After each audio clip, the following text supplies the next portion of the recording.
ഡയറിയെ തന്റെ കൂട്ടുകാരിയാക്കിയ an Frank എന്ന പെൺകുട്ടിയെ നമുക്ക് ആർക്കെങ്കിലും മറക്കാൻ പറ്റുമോ? ഇല്ല.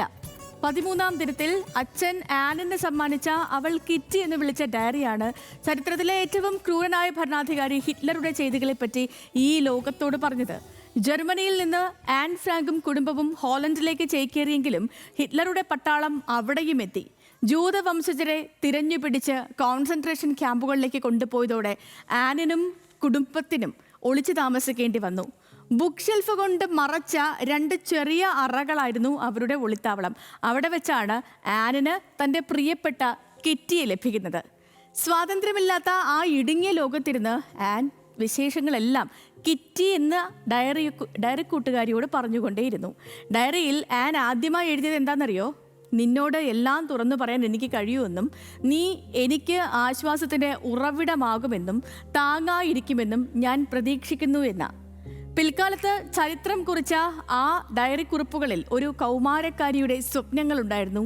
ജീവിതത്തിനും മരണത്തിനുമിടയിൽ കഴിഞ്ഞ ഒരു വംശത്തിൻ്റെ വേദനയുണ്ടായിരുന്നു. പട്ടിണി കൊണ്ട് ബുദ്ധിമുട്ടിയ ജീവിതം, പട്ടാള ഒളിത്താവളം കണ്ടെത്തുമോ എന്ന ഭയം, അമ്മയോടും ചേച്ചിയോടുമുള്ള പിണക്കങ്ങൾ, അറയ്ക്കുള്ളിലെ എലിക്കുഞ്ഞുങ്ങൾ, എല്ലാത്തിനും ഉപരിയായി സ്കൂളിൽ പോയി പഠിക്കാനാകുമെന്ന മോഹമെല്ലാം ആൻ തൻ്റെ കിറ്റി എന്ന് വിളിക്കുന്ന ഡയറിയിൽ കുറിച്ചിട്ടു. പുറത്തേക്കിറങ്ങാനാകാതെ കഴിഞ്ഞ കാലത്ത് ആ ഡയറി കിറ്റിയായിരുന്നു അവളുടെ ഏക ആശ്വാസം.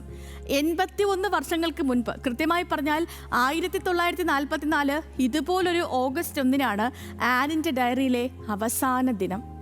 ജർമ്മൻ പട്ടാളം കോൺസെൻട്രേഷൻ ക്യാമ്പിലേക്ക് കൊണ്ടുപോകുമ്പോൾ ആനിന് 15 വയസ്സ് മാത്രമായിരുന്നു. ക്രൂരമായ പീഡനങ്ങൾക്കൊടുവിൽ ടൈഫസ് രോഗം ബാധിച്ച് അവൾ മരണത്തിന് കീഴടങ്ങി. മരണശേഷം കണ്ടെത്തിയ ഡയറിയിലെ വംശീയ വിദ്വേഷത്തിന്റെ നേർചിത്രങ്ങൾ പകർത്തിയ കുറിപ്പുകൾ പിന്നീട് ഈ ലോകം മുഴുവൻ കണ്ണീരോടെ വായിച്ചു.